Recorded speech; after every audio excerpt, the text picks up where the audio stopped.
I'd love to hear a couple of stories, maybe one from each of you if possible, of just, where sales really didn't do well for production or vice versa, that, people might be able to resonate with and empathize with. I'll take a first one, and this has been a few years back, just before pandemic.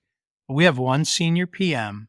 The client for us, that's a partner, was a West Coast partner. Kind of always had the reputation internally at our company with there was just nothing that seemed to be smooth projects or even clean when they. But one in particular was I'm remembering the price for some reason. 168,000. This this person who really is inbound sales, right? And they were they were behind on their sales responsibility. Mark, you made a comment earlier about, each person is assigned, look, we have all these things, these are our goals, these are the things we've invested in. Your portion of contributing to that is X dollars in sales. And this individual is behind. And they wanted that. They were looking to throw the Hail Mary and catch up. They were Brock Purdy in the Super Bowl the other night looking for the anyway, there's just signs everywhere. We knew the history. We knew it was gonna be difficult. Tick tock on the lead time. It was big project with some custom stuff. And anyway, ops manager, senior ops person said, "We're tapping out." Um, another, um, city manager who would had to run the delivering and moving in of it in a foreign city with a hostile labor environment. We're tapping out. I put my emperor hat on and said, "We're done. We're no more." And he kept going. And he basically got a commitment to do the deal. And I mean, this was some ridiculous. We were like 3.5 weeks away. It was just insane. So in the end, the day that he got the deal, that was the come to Jesus talk where you go, we're getting him on the phone and we're disengaging. We're saying, sorry, but all those things we said before, and and I said, we just can't do it. So that's the one very uncomfortable for everybody, Khalil, right? Yeah. I think in the end we made the right decision, but I've shared a different story with you about the worst one that I did accept. There was an example of one but there was a gap between sales. The sales side professional just couldn't accept the production realities. We're not in a habit of saying no. But there was no win here. So that's mine. Mark, you've probably got a handful of these. Hard. I have boatloads, but over the years, but I think that, it speaks a little bit. I can add on to your statement about the sales personality is to win. They want to win. There you And, go. and in some cases, they want to win at any cost.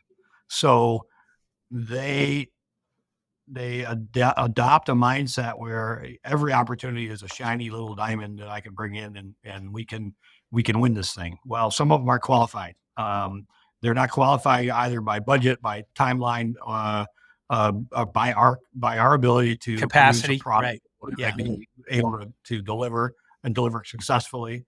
So we have, it has not been a problem of late, but we have historically had, especially with a sales rep that's way behind on their plan. If they're trying to meet a quota or a goal, and they're behind. Every opportunity looks like a diamond, and they're not. So they'll come in and they'll get a project in, and they'll turn our support organization right on its ear in trying to get that project done and back to a proposal back to a client, only to lose it, and then to lose repeatedly on the same type of project. So those are the things that creates that gap you have too, because then you have the trust issue with Right. those particular people that happen. So we've tried to do historically we've done a little bit better job recently in better qualifying those opportunities and helping the salesperson understand what it now takes for a project to go through here, whether it's a bid or actual sale job. But I think that's, historically we've sometimes chased opportunities that were not, in our sweet spot, in our wheelhouse, and to the detriment of being able to do other projects, as you said earlier, Khalil, sometimes you're sacrifice projects that you could normally do and do efficiently because you're now creating a backlog of work for folks that ultimately the end result's not going to be a sale, but the work Yeah. all still had to get done. Well, not only Man, let me that, tell you're you. also Sorry, go yeah, ahead. not yeah, not only that, you're also on the job that you take on that's outside of your wheelhouse. Typically, what attracts you is the high revenue amount and Yeah. that, "Man, we Yep. can win on this." But then Boy. it ended up taking so much time that you actually don't make money on it. You might Yep. even And lose you money on it. and the person that's hard charging forward isn't thinking about the the other work you have they're putting at risk. And Yep. Yeah, let me tell you, so as business leaders, we're trying to close this gap between sales and production. You're trying to create the harmonic sound of that band.